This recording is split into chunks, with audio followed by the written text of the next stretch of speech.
desde cedo, te ensinaram que o egoísmo é pecado, que pensar em si é errado, que o homem bom é aquele que se doa, que se sacrifica, que coloca todos à frente de si mesmo. Mas o que ninguém te contou é que esse discurso foi criado para te domesticar, porque o homem que se esquece de si é fácil de controlar. O egoísmo não é o mal, é a origem da consciência. Antes de amar alguém, é preciso existir. Antes de servir a um propósito, é preciso ter identidade. Mas o mundo não quer homens conscientes, quer homens úteis. E o homem útil é aquele que acredita que se anular é virtude. Nietzsche dizia que a moral da compaixão foi o maior truque da história. Ela transformou a força em culpa e a liberdade em pecado. A sociedade, a família, a religião, todas repetem o mesmo mandamento. Seja bom, seja dócil, pense nos outros. Mas o que elas realmente querem dizer é: seja previsível, seja obediente, não questione. O egoísmo, quando lúcido, não é destruição, é afirmação. É o ato de dizer eu sou num mundo que vive de imitação. É o homem se colocando de pé em meio à multidão ajoelhada. É o retorno da vontade, essa força ancestral que o sistema moderno tentou apagar em nome da harmonia. O egoísta consciente não é o que despreza os outros, mas o que se recusa a se perder neles. Ele entende que o amor verdadeiro só nasce entre indivíduos inteiros, e que o homem que não tem um eu definido acaba sendo moldado por qualquer outro. Há uma frase que ninguém ousa dizer em voz alta: pensar em si é o primeiro ato de coragem. Porque quem aprende a cuidar de si, a proteger sua mente, sua energia e seus limites, descobre algo perigoso: a autonomia. E a autonomia é o maior dos pecados numa sociedade que sobrevive da dependência. Por isso, o egoísmo é o mandamento proibido. Ele liberta o homem da culpa, da obediência, da necessidade de aprovação. E o homem livre é, por natureza, uma ameaça, porque aquele que se basta não pode ser comprado, manipulado ou humilhado. E é exatamente por isso que te ensinaram que amar a si mesmo é errado, porque sabiam que, se você aprendesse isso, ninguém mais te controlaria. Desde criança, te ensinaram a se desculpar por existir. Te disseram que pensar em si era egoísmo, que dizer não era falta de amor, que defender o próprio espaço era arrogância. Te moldaram para ser agradável, compreensivo, maleável. E, sem perceber, você começou a se curvar. Aos poucos, foi deixando de dizer o que pensava. Depois, parou de sentir o que queria. Até que um dia, simplesmente, parou de ser quem era. E o pior é que o mundo te aplaudiu por isso. Chamou sua submissão de maturidade, sua obediência de bondade, sua fraqueza de empatia. Mas, no fundo, você sabe, tudo isso foi apenas o nome bonito que deram à sua desistência. O homem moderno vive em um cárcere emocional, disfarçado de virtude. Ele se orgulha de ser bom, mas essa bondade é apenas medo travestido de moral. Medo de decepcionar, medo de perder, medo de ser rejeitado. E é esse medo que o torna escravo da opinião dos outros, da culpa, da necessidade de ser aceito. Nietzsche dizia que o homem criou a moral dos fracos para sobreviver à vergonha de ser pequeno. Transformou o ego em vilão e o sacrifício em santidade. Mas toda vez que você se anula em nome da harmonia, está adorando um Deus que exige sua destruição em silêncio. O homem dócil é o produto final de uma sociedade doente. Ele é gentil, mas vazio. Solidário, mas ressentido. Sorridente, mas exausto. Ele dá tudo, e ainda assim sente que não é o suficiente. Porque o mundo nunca respeitou os que se doam demais. Ele apenas usa os que não sabem dizer basta. Schopenhauer já alertava. A compaixão excessiva é um veneno disfarçado de virtude. Chester. O homem que vive apenas para agradar os outros, inevitavelmente, começa a odiá-los, porque percebe que ninguém o vê, apenas o consome. Ele se torna um fantasma social, presente em todos os lugares, mas ausente de si. O vazio que você sente não é falta de amor, é falta de identidade. É o eco do próprio nome dentro de uma mente que viveu tempo demais se moldando aos outros. Você aprendeu a viver em função da aprovação e esqueceu o gosto da autenticidade. Mas a alma cobra caro por esse tipo de traição. E ela cobra em silêncio, com tédio, desânimo e o peso inexplicável de se sentir invisível. Há uma dor que não se confessa, mas que todo homem sente. A dor de ser necessário para todos e essencial para ninguém. De ser o apoio de todos e o próprio vazio quando fica sozinho. E essa dor nasce exatamente onde o ego foi proibido de existir. A culpa não nasceu com o homem. Ela foi ensinada, implantada nas suas entranhas por séculos de moralidade, que confundiram virtude com submissão. Desde que o homem aprendeu a obedecer, ele deixou de pensar. E quando deixou de pensar, nasceu a moral. E com ela, o medo da liberdade.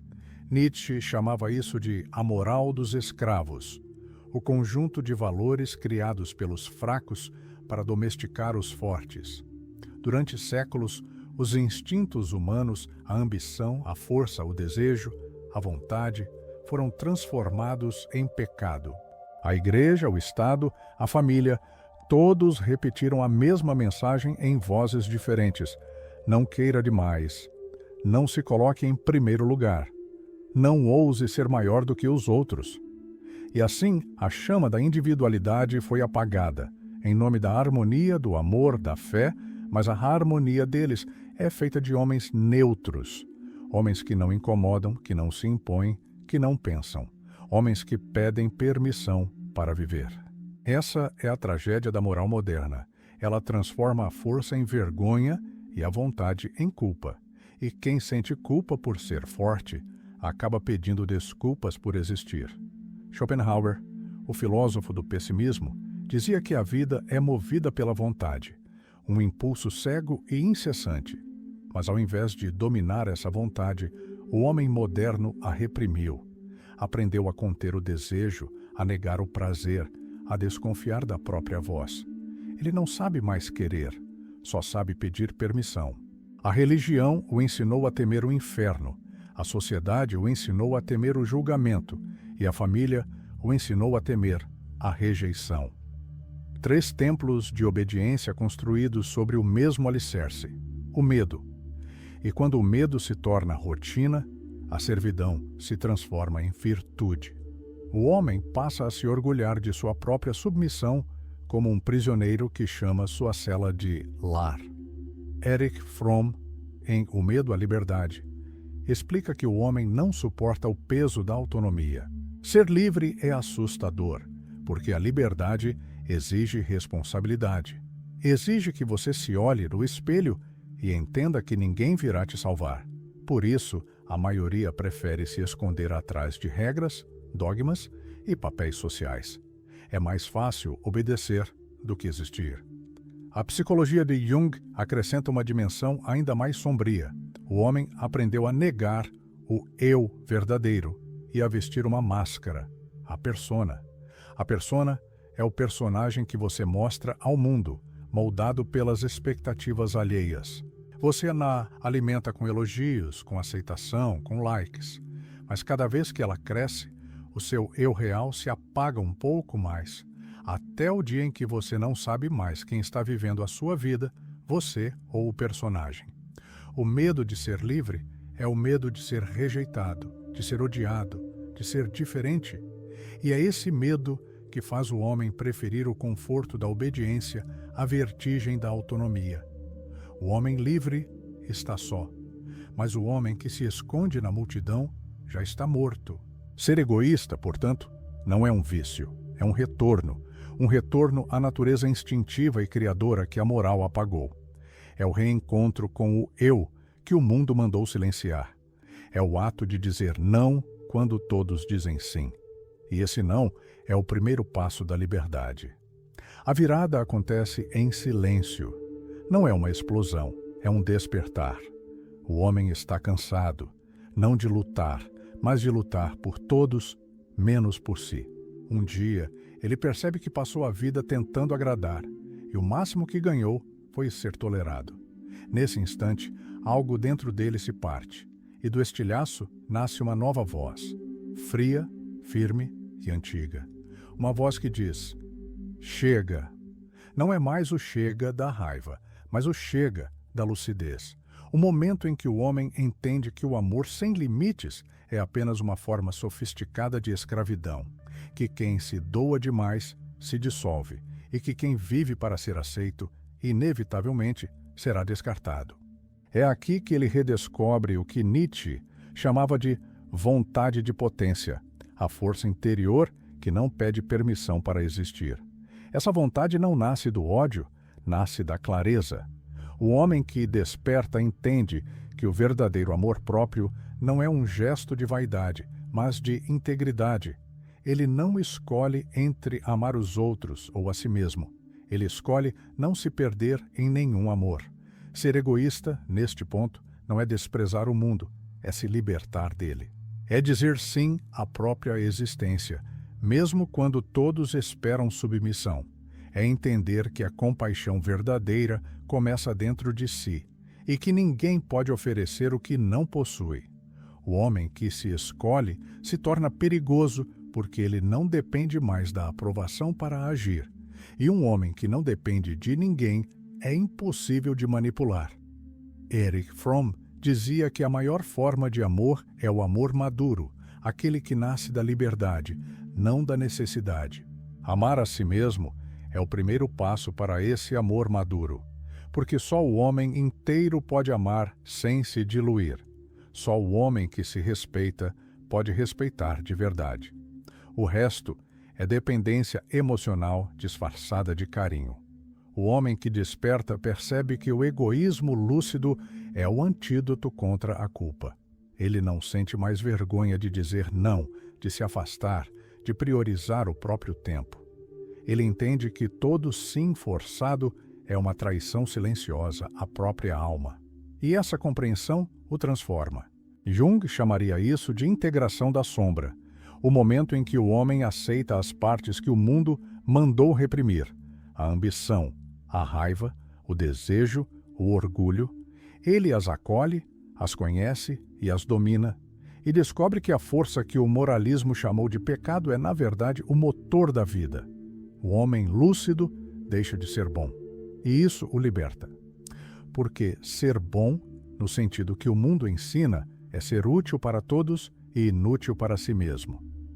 Ele deixa de querer ser bom e passa a querer ser inteiro. Deixa de querer agradar e passa a querer existir.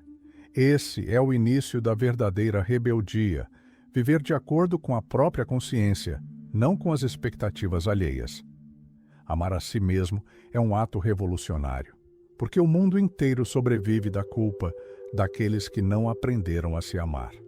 E quando o homem escolhe a si, ele desliga a máquina que o explorava. Ele se torna livre e, portanto, imprevisível. E o sistema teme apenas uma coisa: o homem que pensa, age e vive por conta própria. O homem que desperta não busca vingança, busca equilíbrio. Ele já não quer provar nada, porque entendeu que a necessidade de provar é apenas outra forma de dependência. Ele não grita mais, não justifica, não mendiga, apenas vive. E sua simples presença começa a incomodar tudo o que é falso. O homem que aprendeu a se escolher primeiro é um ser perigoso, porque é imune ao controle emocional. Ele não reage mais à manipulação, não se abala com o silêncio dos outros, não se perde em discussões inúteis. Ele observa e age apenas quando a ação tem propósito. O resto ele deixa morrer, sem culpa. Nietzsche dizia que o homem nobre é aquele que diz sim a si mesmo. Essa é a essência dessa nova postura, um sim firme e sereno ao próprio caminho. O egoísta lúcido não é o que se fecha, é o que se conhece. Ele entende que cuidar de si não é egoísmo, é dever, porque ninguém floresce num solo de autonegação. A nova força desse homem está na indiferença consciente. Ele não precisa provar que é forte, nem mostrar que é bom. Sua força é silenciosa e sua bondade seletiva. Ele não ajuda por culpa, ajuda por escolha, não se entrega por carência, se doa por clareza. E isso o separa de quase todos. Jung diria que esse homem integrou sua sombra e, por isso, deixou de ser vítima da própria bondade. Ele reconhece seu lado escuro e o usa com sabedoria. Sabe quando dizer não, quando se retirar, quando impor limites. Ele não teme ser visto como frio ou distante, porque entende que o calor verdadeiro só existe quando há fronteira. O homem que se escolhe primeiro não teme a solidão, porque aprendeu a habitá-la. Ele transformou o silêncio em território sagrado, o lugar onde suas ideias nascem, onde seus sentimentos amadurecem, onde sua mente se purifica. O que para os outros é vazio, para ele é poder. Porque o homem que consegue estar sozinho nunca mais será escravo de ninguém. Ele se move com calma, mas cada gesto seu tem peso. Cada palavra é pensada, cada ação tem direção. Ele aprendeu que o autocontrole é o mais alto grau da força e que a presença tranquila de um homem centrado é mais ameaçadora do que qualquer demonstração de poder. Erich Fromm dizia que o amor maduro é aquele que nasce entre dois seres completos. Esse homem agora é um deles. Ele não busca alguém para preenchê-lo, mas para caminhar ao lado. Não se doa até o esgotamento, mas compartilha até onde é saudável. Ele ama sem perder a si mesmo, e por isso seus vínculos se tornam mais verdadeiros. A nova postura do homem lúcido é uma combinação rara: frieza emocional e calor humano, disciplina e leveza, força e compaixão. Ele aprendeu que não precisa escolher entre o amor e o ego, porque amar a si mesmo é o alicerce de qualquer amor que vale a pena. E quando o mundo tenta chamá-lo de egoísta, ele sorri, porque entende que esse é o nome que os dependentes dão àqueles que não precisam mais ser salvos. Quando o homem finalmente aprende a se escolher, o mundo se volta contra ele. Os mesmos que antes o chamavam de gentil, agora o chamam de frio. Os mesmos que o elogiavam por ajudar agora, o acusam de egoísta. E ele percebe: a liberdade tem um preço: ser incompreendido. A sociedade não suporta quem se liberta das regras não escritas do conformismo. Ela precisa que todos sejam previsíveis, dóceis, funcionais. O homem que diz não rompe o pacto invisível da servidão coletiva e por isso ele é punido, não com violência, mas com distanciamento. A solidão se torna seu novo território, mas há uma diferença entre estar só e ser livre. O homem lúcido escolhe a solidão não como refúgio, mas como espaço de poder. É nela que ele pensa, cria, se reconstrói. A solidão não é ausência, é presença de si. Enquanto os outros se perdem no barulho, ele se aprofunda no silêncio. E quanto mais se conhece, menos precisa ser compreendido. Nietzsche dizia: aqueles que foram vistos dançando foram julgados insanos por aqueles que não podiam ouvir a música. O homem que se escolhe é exatamente assim. Sua música é interior, e poucos são capazes de ouvi-la. Ele não busca mais aplausos, porque entende que o reconhecimento é apenas uma forma disfarçada de dependência. O verdadeiro triunfo é o respeito silencioso que nasce da coerência. Jung explicaria esse estágio como a individuação completa, o momento em que o homem deixa de ser o reflexo do coletivo e se torna um universo em si mesmo. Ele já não busca validação porque encontrou significado. E quando o homem encontra significado, nada o destrói. Podem chamá-lo de arrogante, frio, estranho. Ele apenas sorri, porque o preço da autenticidade é alto, mas o da falsidade é insuportável. Schopenhauer dizia que o sábio é aquele que vive entre os homens sem se misturar a eles. Esse é o homem transformado. Ele vive no mundo, mas não pertence a ele. Não se envolve em disputas pequenas, não se contamina com a pressa, não se deixa manipular pela culpa. Ele é seletivo, e sua seletividade é sua armadura. A consolidação da transformação é o ponto em que a solidão deixa de ser castigo e se torna território sagrado. O homem não foge mais do isolamento, ele o cultiva. Porque é nele que floresce a clareza, a força e a verdadeira paz. Ele não precisa mais ser compreendido, porque se compreende, e isso basta. O homem que se basta se torna um espelho perigoso. Sua serenidade irrita os dependentes, sua firmeza desmascara os frágeis. Sua independência expõe a covardia alheia. Mas ele não se defende, porque não há mais nada a provar. Ele apenas segue, livre, inteiro, inabalável. Ser egoísta, no fim, é ter coragem de ser fiel a si mesmo em um mundo que vive de máscaras. E essa fidelidade é o mais raro dos atos humanos, porque exige perder tudo o que é falso, para finalmente ganhar o que é real. No fim, resta o silêncio, não o silêncio da derrota, mas o da completude. O homem que aprendeu a se escolher não precisa mais ser ouvido, basta-lhe existir. Ele não deixou discípulos, nem seguidores, nem aplausos. Deixou apenas um exemplo, o de alguém que teve coragem de viver como queria, não como mandaram. O mundo o chamará de egoísta, mas o tempo, com sua justiça lenta e precisa, o chamará de lúcido. Porque quando tudo o que é falso desmorona, o que sobra é o que nasceu de dentro. E o homem que se pertence não é esquecido. Ele é lembrado no silêncio de quem busca a própria força. Nietzsche dizia que o homem superior é aquele que pode viver sem testemunhas. Esse é o legado do egoísta lúcido, viver de tal forma que a aprovação se torne irrelevante. Ele não precisa que o mundo reconheça sua grandeza, porque a sente pulsar no próprio peito. Sua vida é coerência, e a coerência, no fim, é a única forma de imortalidade. A herança invisível do homem que se pertence não é material, é espiritual. Ele ensina sem palavras que liberdade não é fazer o que quiser, mas não precisar fingir. Ensina que o amor sem respeito é fraqueza e que a compaixão sem limites é suicídio. Mostra que o verdadeiro bem não nasce da culpa, mas da consciência, e que o maior ato de amor pelo mundo é preservar a si mesmo. Jung dizia que a individuação é o destino do espírito humano. O homem que chega até aqui cumpriu esse destino. Ele integrou a luz e a sombra, o instinto e a razão, o amor e o limite.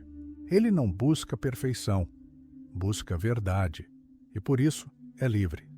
A liberdade desse homem é silenciosa, mas sua presença é inconfundível. Ela perturba os que vivem de aparência e inspira os que ainda têm coragem de sentir. Ele não fala de virtude, mas vive com dignidade. Não busca ser exemplo, mas inevitavelmente se torna um, porque o homem que se pertence é a lembrança viva de que a liberdade ainda existe e que ainda é possível resistir. Quando a história se repetir e os fracos tentarem chamar de egoísmo tudo o que não podem dominar, a figura dele retornará, não como mito nem como salvador, mas como lembrança do humano autêntico, aquele que amou a si mesmo sem medo, e por isso pôde amar o mundo sem se perder nele. No fim, o egoísta lúcido não é o que se fecha, é o que se encontra, e quem se encontra nunca mais se vende. Porque o homem que se pertence é o único que pode dizer, em voz serena e definitiva: agora eu sou meu. Ser egoísta é amar-se o bastante para não precisar ser salvo. É a virtude dos poucos que entenderam que o mundo só respeita quem se respeita primeiro. Seja egoísta, não por vaidade, mas por lucidez, porque no fim, quem não se escolhe será sempre escolhido por alguém que não o ama.